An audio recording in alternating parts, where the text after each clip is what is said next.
All right. Welcome everyone to the Wise Life podcast. And I am so delighted today to have on Keegan Schaefer, author, speaker, Coach Keeg.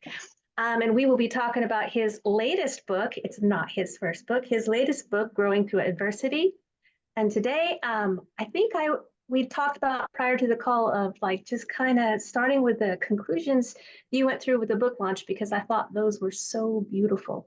And maybe we'll just start with an opening question of like what brought you to writing this book as opposed to maybe your first book, or however you want to kind of frame that. Interesting question. So this is a funny story, as a matter of fact. I went to my coach at the original point where I wanted to write my first book, and I told him this idea that I had, and he goes, "Keegan, nobody knows you, nobody cares. You can't write that, throw it out." I was like, "Oh man," I was devastated. So I went back to the drawing board, and this was 1 week after we had that conversation. 1 week after we had that conversation, I made a pivot. I restructured the first book, and in 60 days had 550 pages from start to finish, book ready. We went Wow. from putting pen on paper to the book on the shelf in just under 4 months, which was really rapid. So that really inspired this book because this was ultimately the original book that I wanted to publish. And he said Ah, no. So after, a little bit of time building communities and having a little bit more of a following and gaining more relationships and getting to know people better, I felt that it was the appropriate time. So that's really what spurred this book. Not to mention, I feel that we are in a very interesting era right now where yeah. I think so many people need these messages. It's the book gets real, it gets raw, it gets a little uncomfortable, but the transformation is what is the most important piece. And I think in our society today, so many people are worried about offending somebody that they don't speak their truth. So being able to be Yeah. real and raw and get to the root of it and really help people to master their own transformation, that's what spurred the book. I love that. And I think when I hear you speak about so many people, like this book getting real and raw, and so many people not knowing how to speak into their authenticity, it makes me think keyboard warrior. But even like with the keyboard warrior, I feel like there's a lot of muscle up without the actual muscle, if that makes any sense. And so I love that you're Yeah. willing to delve down in this book because I feel like often a lot of I guess we're going to call it the self-help category of books or books that say that they're out to make a difference often kind of glaze over the surface and don't give you the actual tools of how to like get out of that hole when you're in it.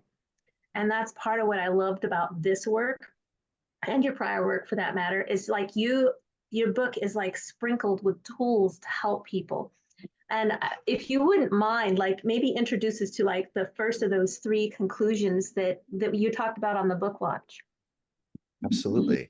So I'll preface with this. All humans operate on their belief system and their standards. Okay. That's what we all operate on. So when we think about these three conclusions, the three conclusions are ultimately the foundation that creates our belief systems as we are born, maturing, growing as an individual. So Mhm. ultimately, when we go through experiences throughout life, we make conclusions. And essentially what this is supported data and pattern recognition, which is part of our biology, our neurological system, to prevent danger, right? Danger mitigation. However, Yep.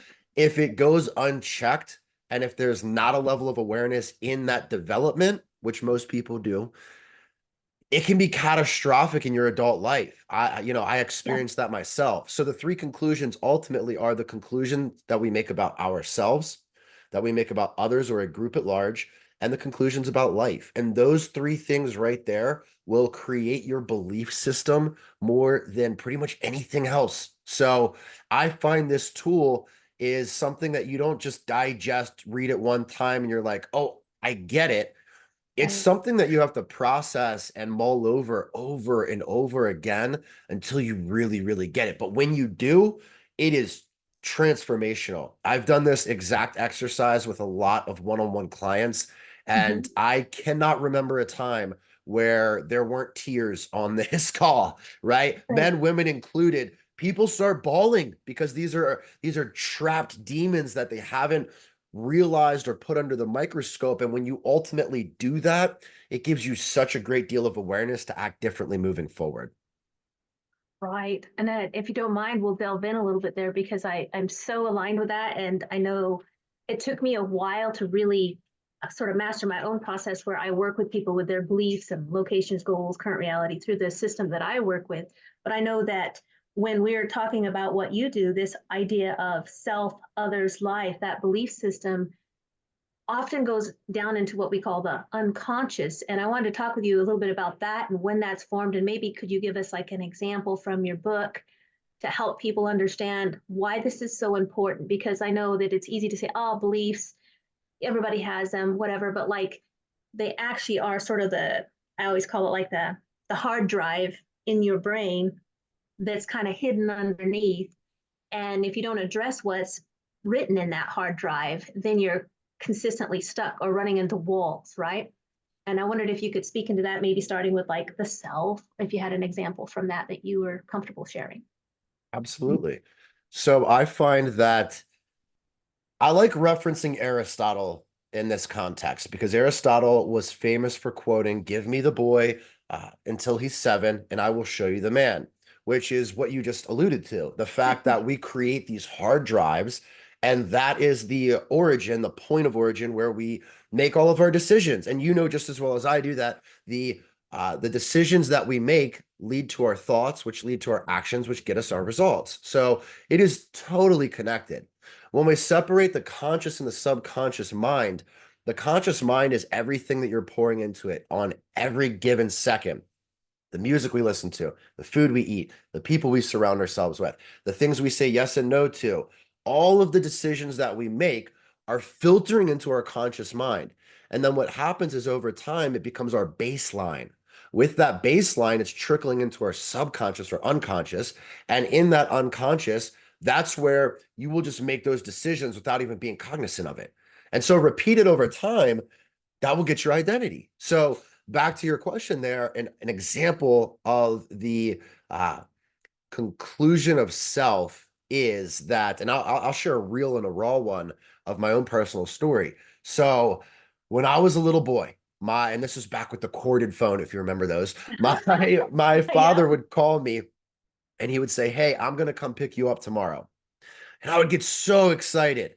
I would go sit out on the front porch, a little cup of orange juice, just waiting for dad to show up. And most times I would wait out there I'd be out there hours before he even said he was going to show up. I was just filled with glee, and he would never show. And so in those scenarios, again, collecting that data became very easy for me as the individual to say, maybe I'm unworthy of love. Maybe I'm just totally unworthy or unlovable. And all these things, maybe I don't have value. All these things become that conclusion of self. And so what we end up doing is as we go through life, we make those conclusions and then we look for supporting data. Does this experience that I'm in support the conclusion I've made, or does it not? We put people, experiences, others, and the world at large on a pass or fail basis, right? So then what ends up happening is repeated over time. These patterns again become our baseline. And before we even know it, we are unconsciously making decisions on that conclusion that we made long ago. Now, back to the Aristotle perspective, I find it exceedingly fascinating that he made that quote in his late 60s, which just further exemplifies the fact that the patterns we make as a child do not have to become our baseline, our future, or what we pass on to the next generation, but often it does. And the reason for that is because most people don't have a simple framework to understand the origin of these conclusions they've made and how to revert them.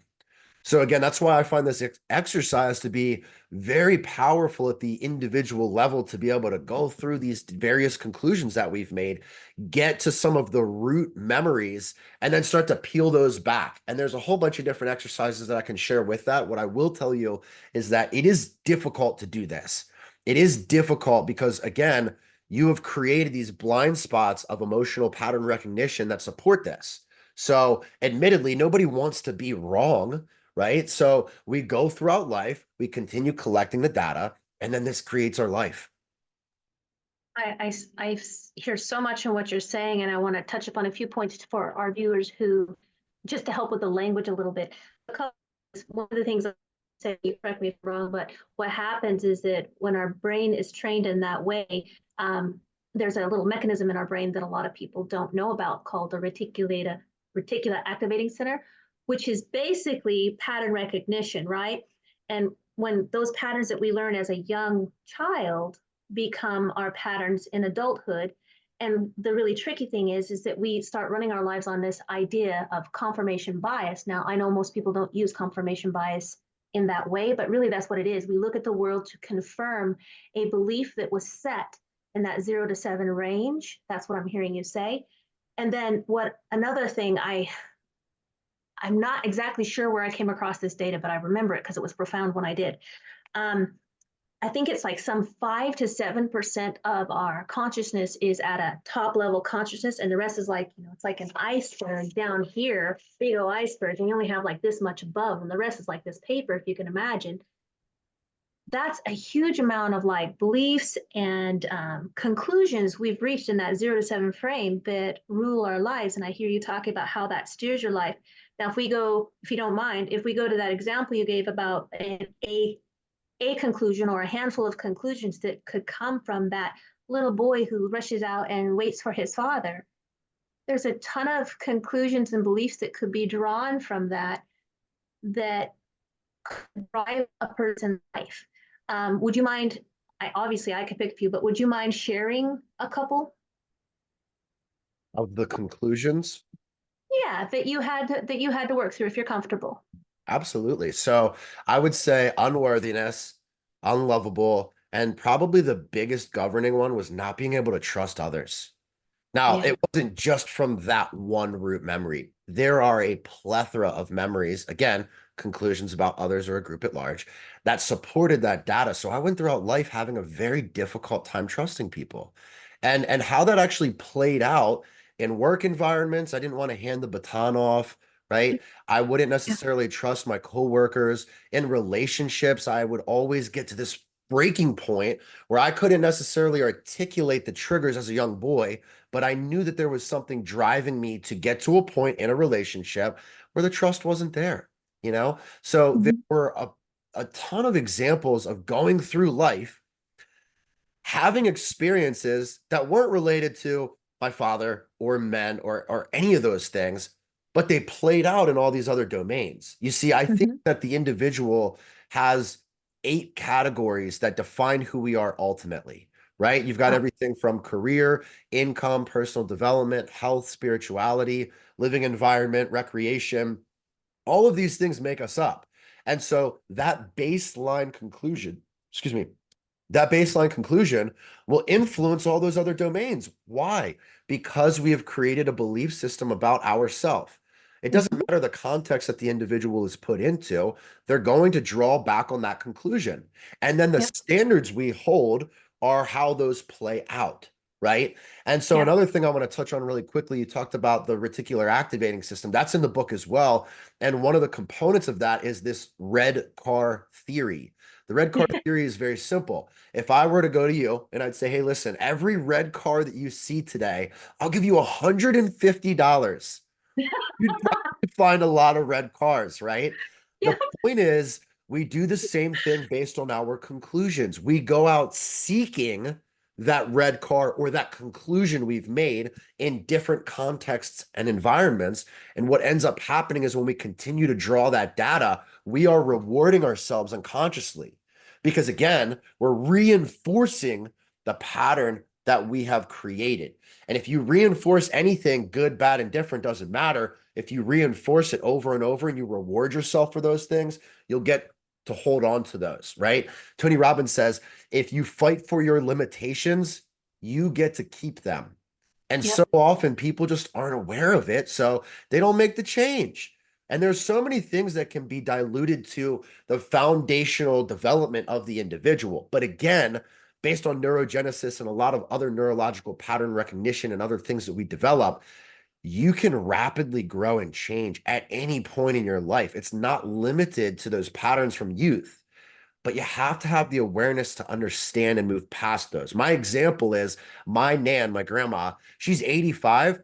She studies Spanish. She never spoke Spanish when she was younger, but she's nearly fluent now because she's been practicing every day for several years now.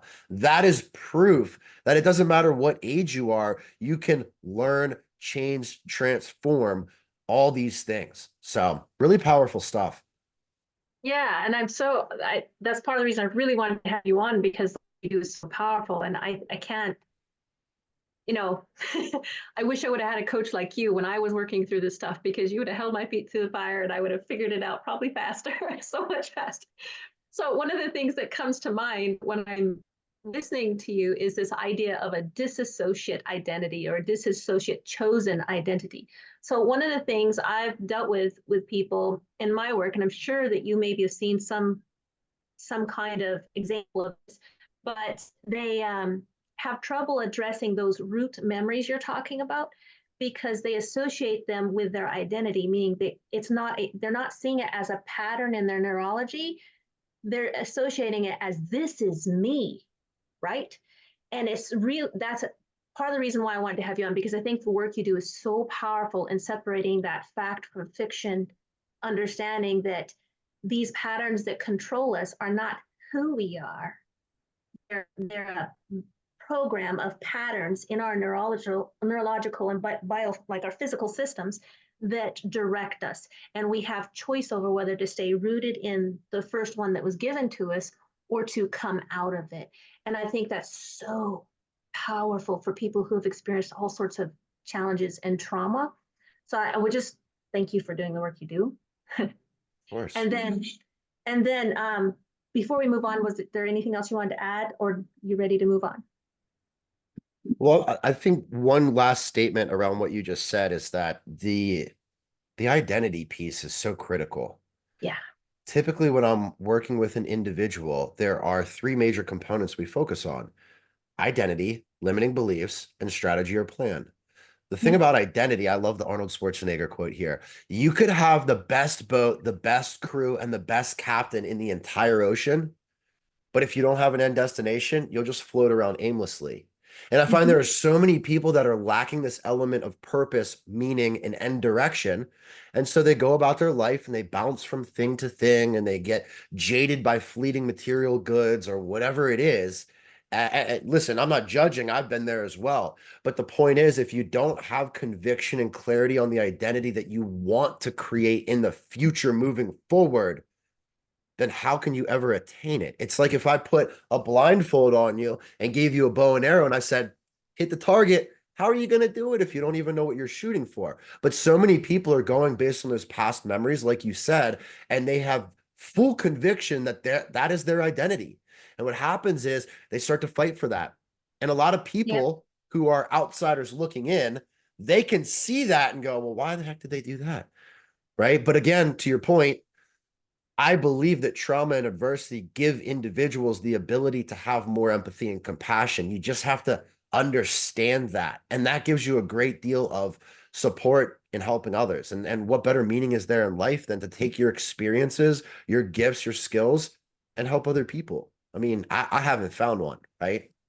I agree. It making me think of a saying a friend of mine gave me once, and I thought it was powerful. I hadn't summed it up in this really crisp way that she did, but it's when we're in those trauma spaces, when we're in those spaces and we're in that unawareness, we come from that life happens to me sort of victim mindset. And when we start challenging that, we're moving into life happens for me, that appreciation for the things, right? That stepping in. And the final piece is life happens from me. Learn that self mastery, life is happening from you. Nothing out here, if you look at it correctly, is going to come back negative if you look at it correctly. That's self mastery. It's another process.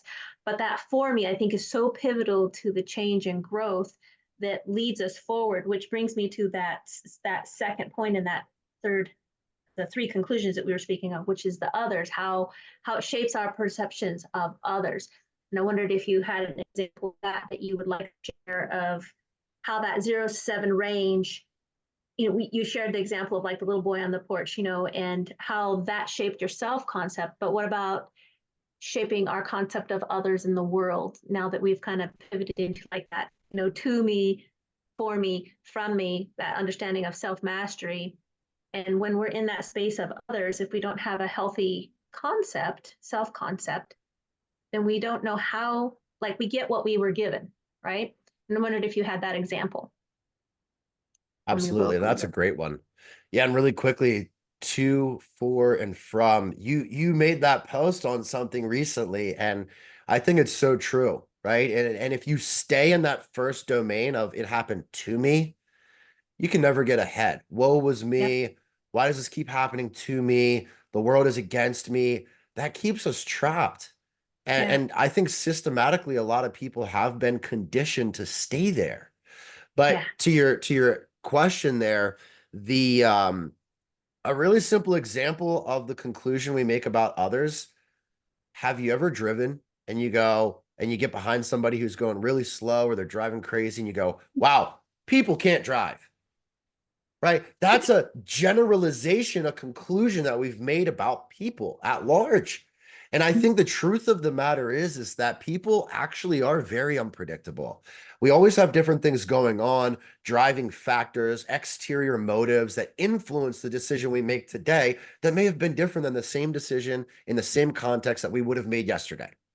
Mm-hmm. So I think that there are a lot of examples here about the conclusions we make about others. But the driving one is a simple example because most of us are driving, right? Or we have driven. Yep. Um, there's plenty of other ones out there, though, right? And I think that when we get into the root of the conclusions we make about others, often the signs are there, and those are different for everybody. An example of this may be we might go into hyper isolation, right? Because Mm-hmm. we're avoiding people. They may hurt us, they may let us down. We may we may make generalizations about an individual or a group at large, which Yep. again, none of these things really serve us, right? Yep. I think it comes back to the experience of life. I mean, can you really tell me that making a generalization about a person, a group, or individual at large is really helping you get to the better level of yourself? Right? It holds us captive. It's like, I love stoicism. And of course, we had our men's group this morning and we talk about this component of, not making those generalizations, not having expectations of others. You go Mm-hmm. through life with an open mind and you won't be let down. It's like, hey, I'm blissfully embracing the fact that this came to me, and that's a beautiful thing. So again, we go through experiences in life, we make generalizations and conclusions about an individual or a group at large. If I go back to that first example that I shared with you, it could sound something like this. Well, men aren't good, they're not trustworthy, or even worse, that's the identity that we project for ourselves moving forward into the world. Oh, this is the only way that people are. Okay, great. I'm going to be the same thing. And that's where we see these plagues, I call them, passed from generation to generation to generation. These ideologies that don't really serve us, the greater good, or the legacy we leave behind. It's just this conditioning that we've been a part of. We've inherited it. And now we've made that our identity and our belief system. And then we support it. When are we Yep. going to stop the generational plagues? When are we going to stand out and be the one that says, "Hey, this isn't how things are supposed to be"? And that takes a great deal of courage. But again, It it, does. it comes back to the pattern recognition. If I say, "Hey, people are untrustworthy because of that experience with my dad," and then I go into the dating world and I start dating a woman, and then all of the sudden I go, well, she did this or she said that. I just can't trust her. People are untrustworthy. It keeps me trapped to that identity of the old child, the little Yep. boy version of me.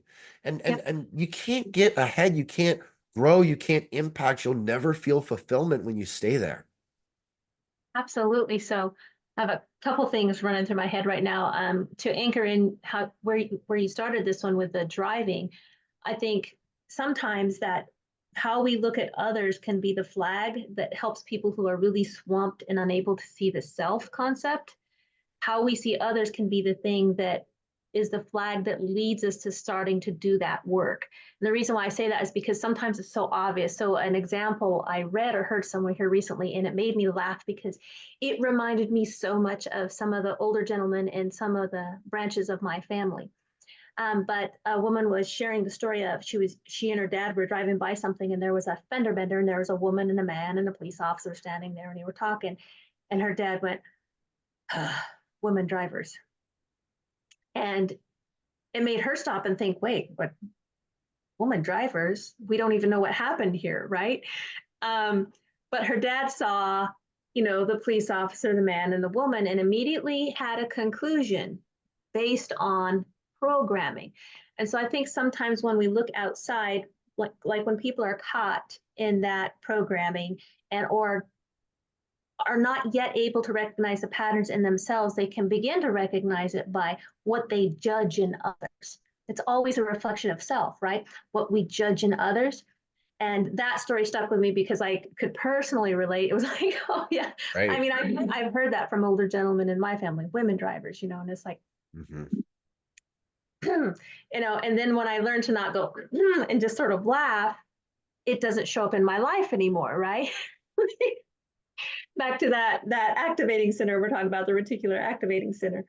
Um, so when we looking at the self concept and then how we perceive others and then how we perceive life, that third conclusion, can we talk about that a minute?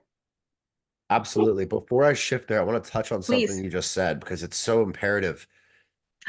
Often it's easier to see in others than it Yes. is to see in ourselves. Yep. And the reason for that is because we have emotional blind spots. We have these emotional patterns where we are triggered by something, again, past memory, the root of it all. We're Mhm. triggered and then we respond or react accordingly. But the beautiful thing is when you actually study the brain and neurology, we have the thought before the trigger. We don't have the emotion right away. So there's a small opportunity before the synapse where we can respond accordingly. So I Yes. think to your point there, that's a really good starting ground. Go out into the world, get a pen and paper, and just simply write down the first thoughts that pop into your head. So that's a really good exercise. So shifting into what you just asked there, the conclusions about life itself, generally this is the more difficult one of the three, mainly Mhm. because it's the way in which we view the world. Right. So, for Yeah. example, if I were to take that same example that I shared at the beginning, and I were to say, hey, life is against me, it's impossible to get ahead, people are out to hurt me, then I go throughout life with conviction that that is true. And so, how can I ever possibly get ahead?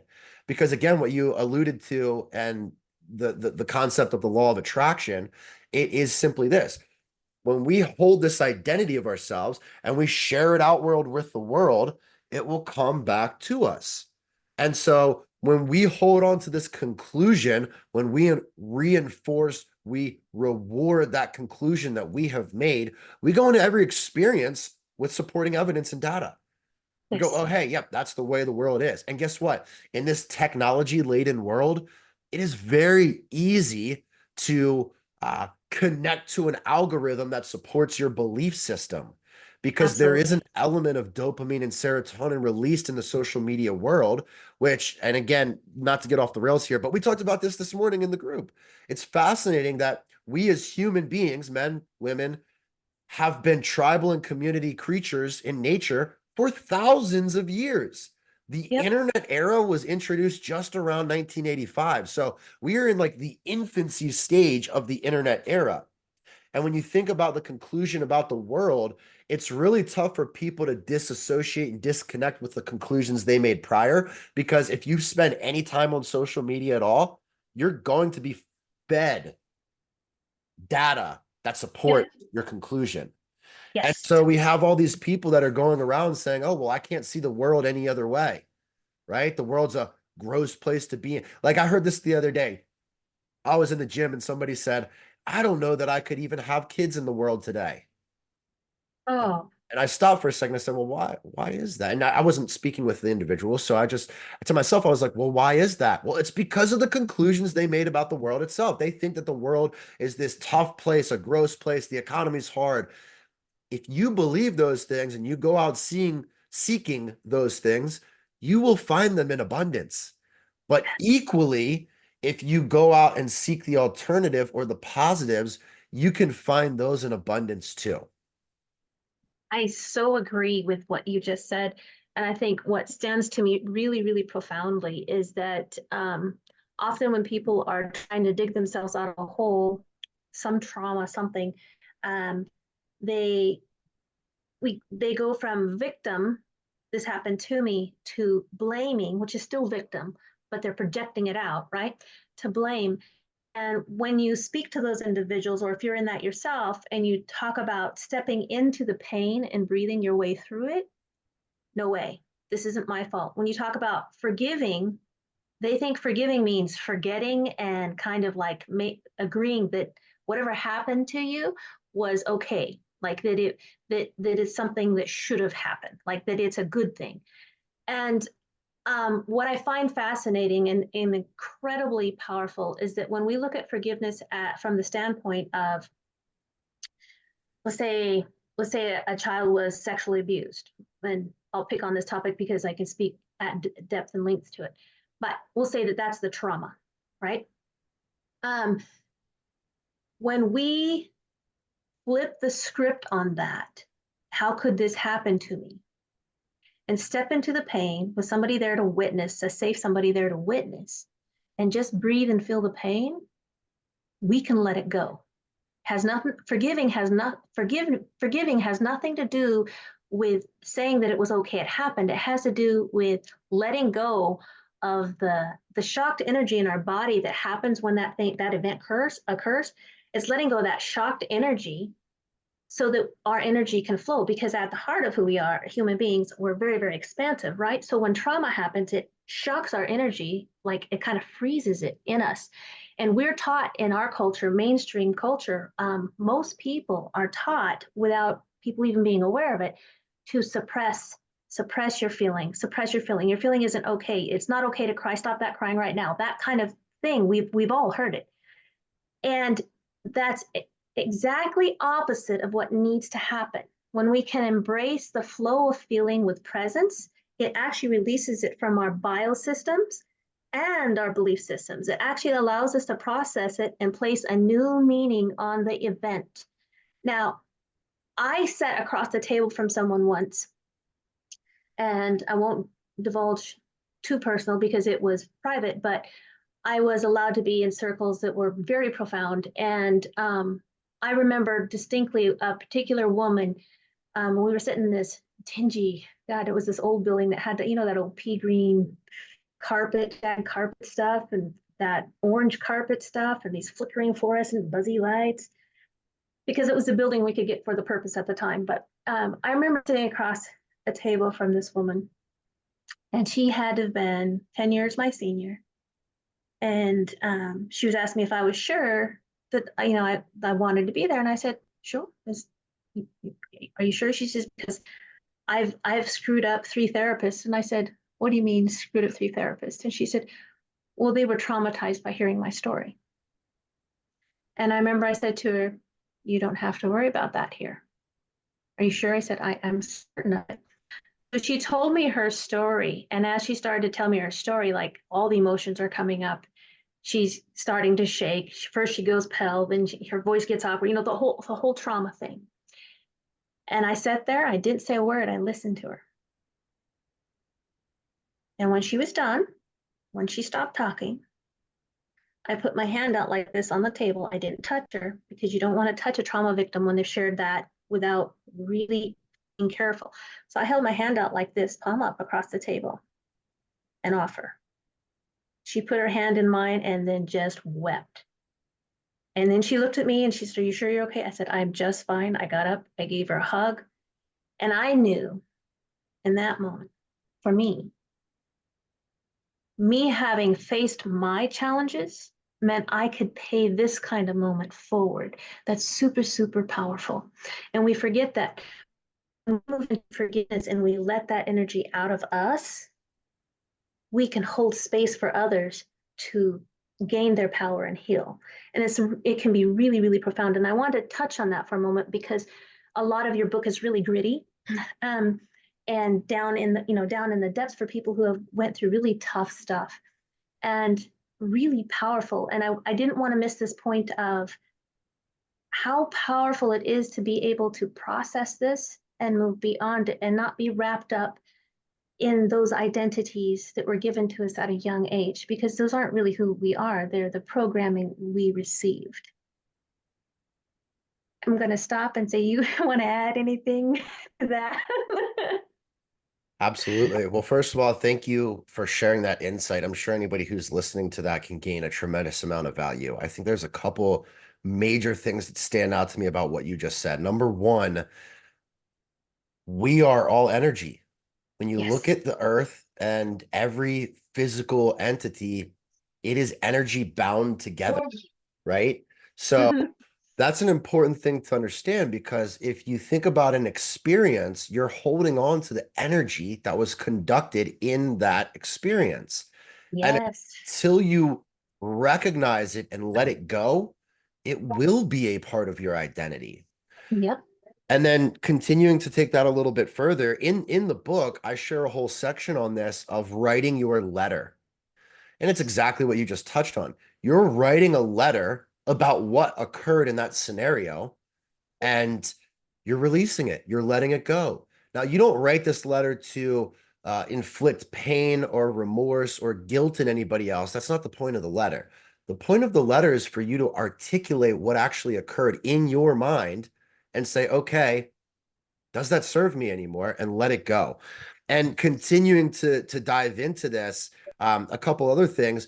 Well, how did we get to this point as a culture? As a culture, war told us, well, suppress emotion, push your Yes. feelings down, because you cannot take another life if you have Right. emotions or feelings. And Yes. that plays out into exactly what you just said, because most people don't have the capability. Sorry, let me rephrase that. They have the capability, they don't have the understanding Yes. that that is a conditioned pattern that we have been force fed for 130 years, but it doesn't serve Yes. us. If you Right. really want to let something go, you have to face it head on. And we are in an era, a culture of technology and immediacy, where you could go on your phone right now and order Growing Through Adversity, the book, and it could be at your doorstep in a day. That's Yep. immediacy. And so we expect solutions to come like that as well, but it doesn't work that way. So taking all of that and wrapping this together, I find that to, for, and from is a framework that we can create in our own perspective. And a really powerful way to do that in the healing process is when you look at the story, because our mind works in movies, right? When you look at Yep. the story there, a really empowering question: who was this for? And that totally changes everything, because you went from a victim to this happened to me. And then you're trying, and by the way, I experienced, being molested as a child as well. So I think that the for part is really tough in that context, because you go, well, how the hell could that be for me? What could I take from this? But when you start to remove yourself, let those emotions go, release that energy, then you start to say, oh, well, this happened from me, because now I have an element of compassion, of empathy, of understanding to heal other people. And if I didn't experience that, I wouldn't be able to heal other people. And again, when we bring all of this together, every human goes through life seeking meaning. Nobody Mhm. wants to go to their deathbed and say, what was it all for? What opportunities did I miss? Did I make any impact on anybody's life? Nobody wants that life. So we have to derive meaning from every experience we encounter. And if we stay stuck in that first stage of to me, you can never do that. Right. Right. So, yeah, really beautiful stuff. Again, just to kind of bring all of that together, we have to face things head on. We've got to let them go in the healing process. And ultimately, when we get to that final stage, we want to use it to give back to the world. Yeah. And I think part of what is so beautiful about what you're saying is that, you know, I'm always picking on this with everybody I work with, language, being precise with our language. But the truth of the matter is like, how to put this?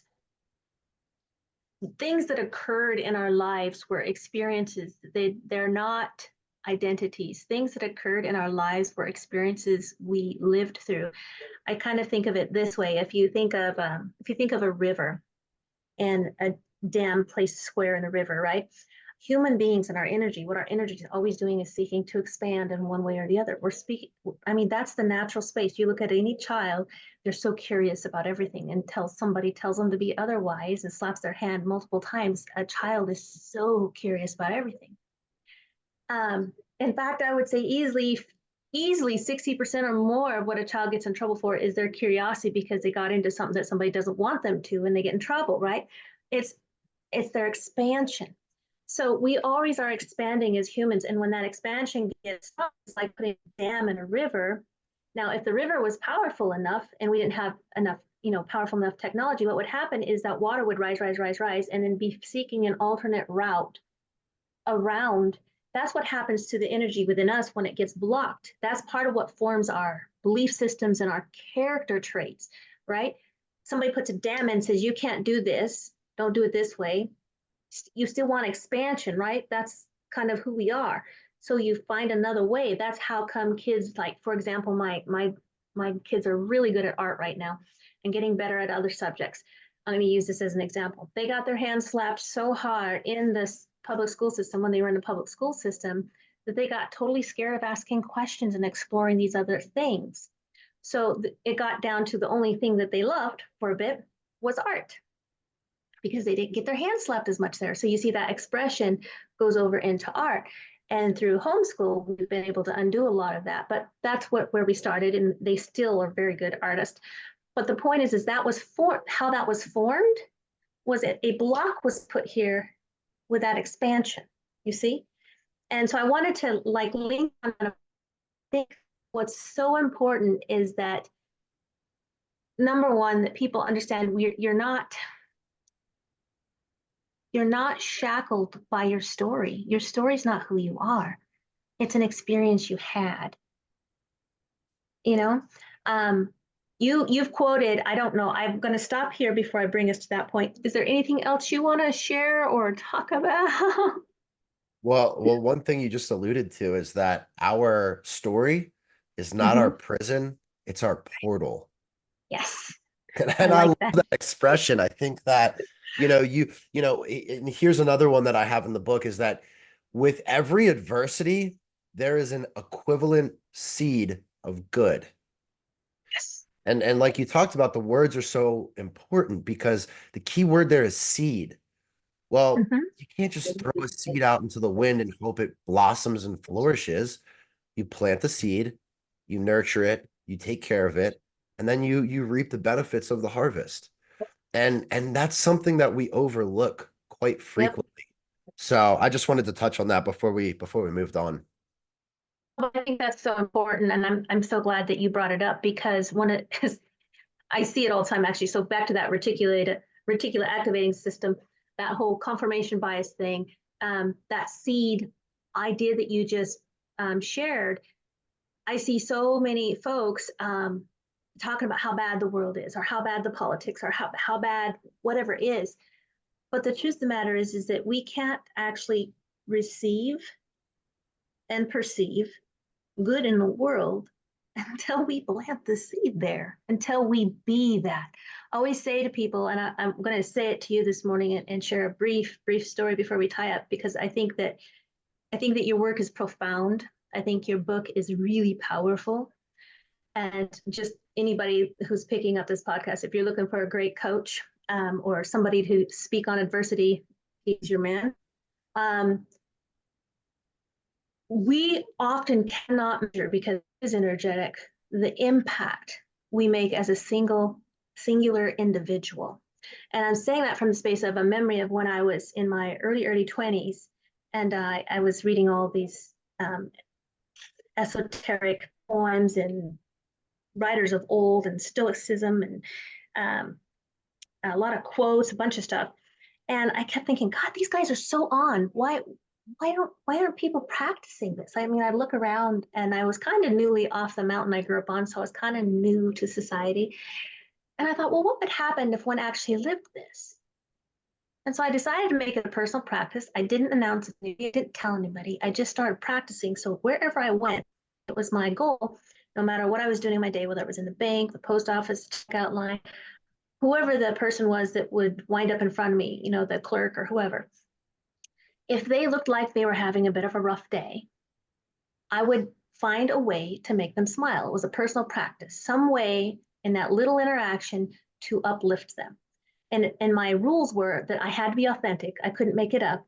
It couldn't be something like, if it was somebody I detested, I still had to find something positive in them and make it real. And I did this practice for the first 3 years I lived in this little town.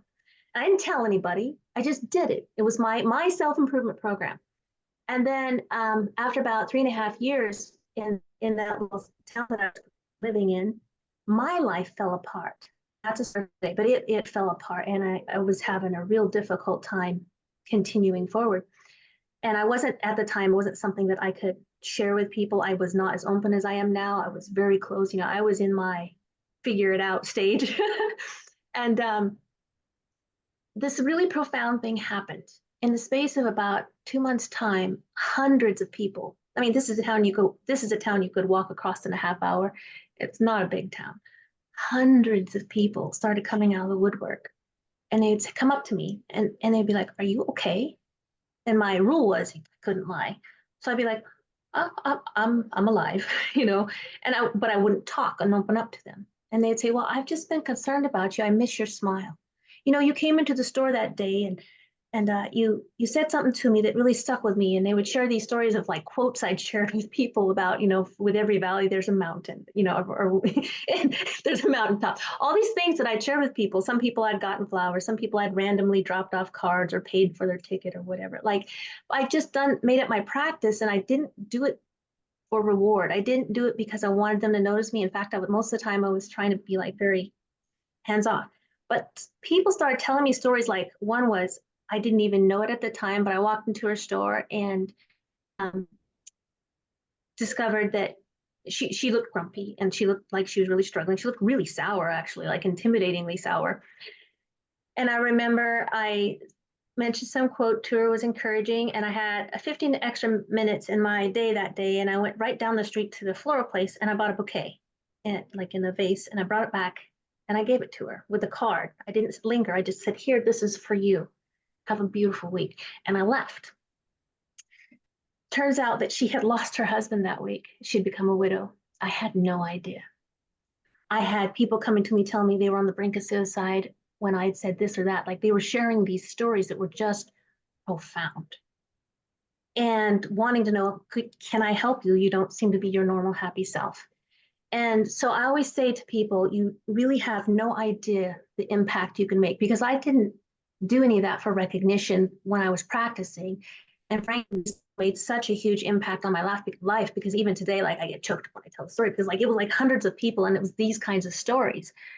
And I wasn't trying for that. It was just like, oh, but it made me see that we can never measure the impact we make when we choose to put that seed in and nurture it by who we are and how we show up. And I see that in your work and in this book. And I kind of want to like just put the spotlight on that and say it's such a beautiful thing that you're doing. And before we move to, because you've mentioned Franco in this book, and before we tie it up with that, is there anything you want to say to that? Because that's part of what I see you doing. It's planting those seeds. Well, I just want to say that that's a beautiful story. One thing I think we often forget is if you need something, give it. If you need love, go spread love. If you need joy, go spread joy. I mean, what better example is there of the law of attraction, of magnetism, of putting that frequency out into the world and watching it come back to you? And it's such a powerful thing. So you may hear people say, "Hey, that person has great energy."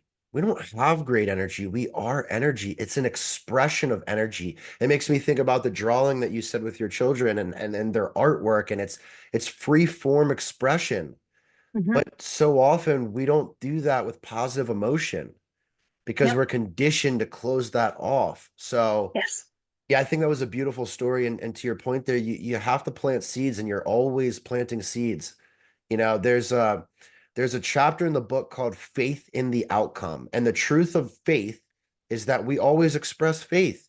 We're either expressing faith in our fear or faith in our aspiration.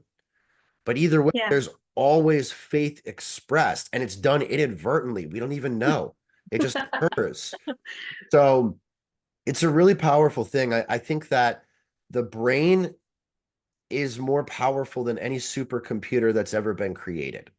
And you have to realize it's a very, very powerful vessel, but you've Yep. got to be aware of that and know how to use it. So, yeah, I love that story, Andrea. Thank you for sharing.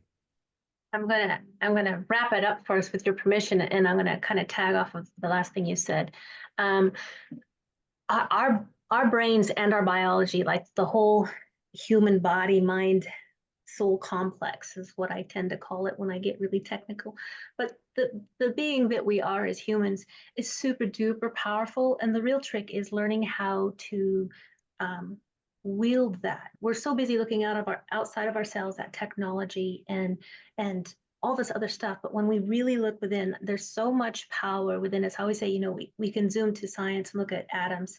We know how powerful an atom is, right? In a single human hair width across, like one of these little things on my head, I don't even know how many I have, but like it's like billions of atoms across.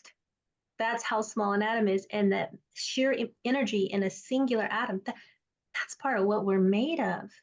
So the real trick is like understanding that. And that's part of what I love about the work you do is you're helping people learn how to operate their body mind systems for a successful life, no matter how much adversity, and then understanding that in that adversity is a gift of a huge amount of power and compassion and depth. And so I want to thank you for coming on. And we talked about meaning earlier, and how we need meaning. And you had a quote from Viktor Frankl in the book that I thought was so pivotal. Do you remember that, or shall I pull it up? Yeah, I've got it right here. It is that man's purpose isn't to seek pleasure or avoid pain, but to find meaning in his life. Correct.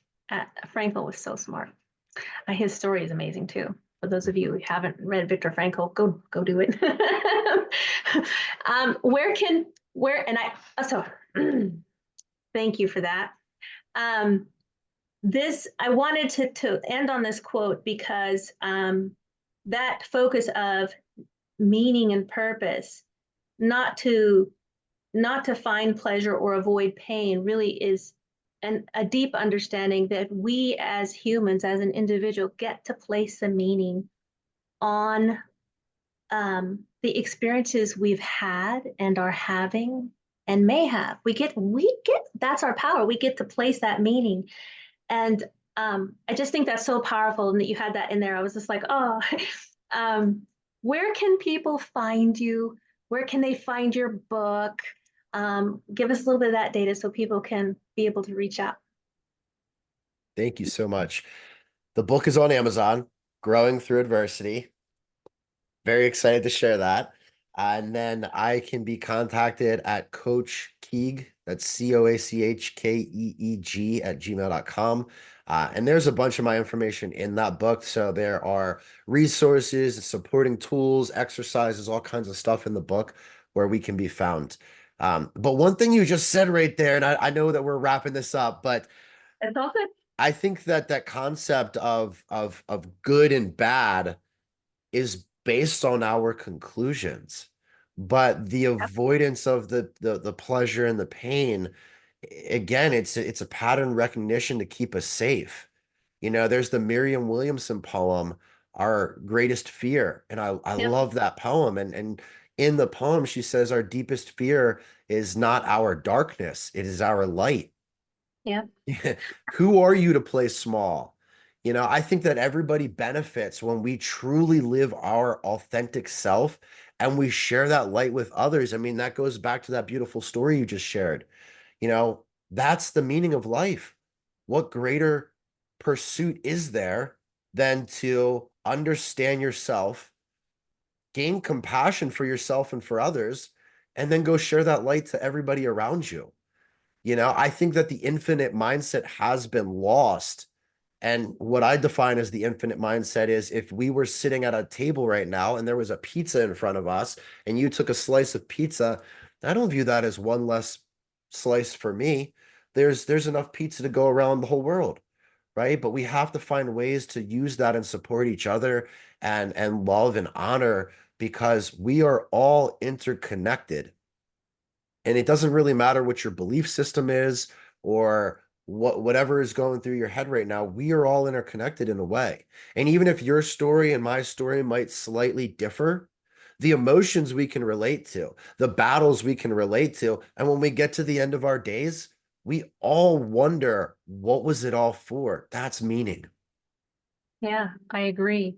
It's that energetic connection. And I always say energy never lies.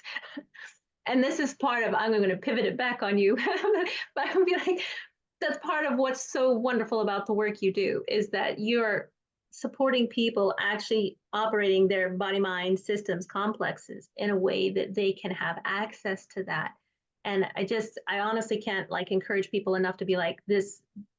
Keegan is someone who can really help you with that, or if you've got an audience that needs to hear something about that, this is something he can really speak into in a beautiful way, in a lot of depth. And he's so great with framing it for people to access it from a myriad of ways. And so I just really want to encourage that because I see it in your work. Um, Thank you so much for being on today. Thank you so much for having me. It's been an absolute pleasure. All right. So folks, look below the video for the link. I'll make sure that I put Keegan's links below so you can find him there as well. And thank you so much for coming on. Thank you again.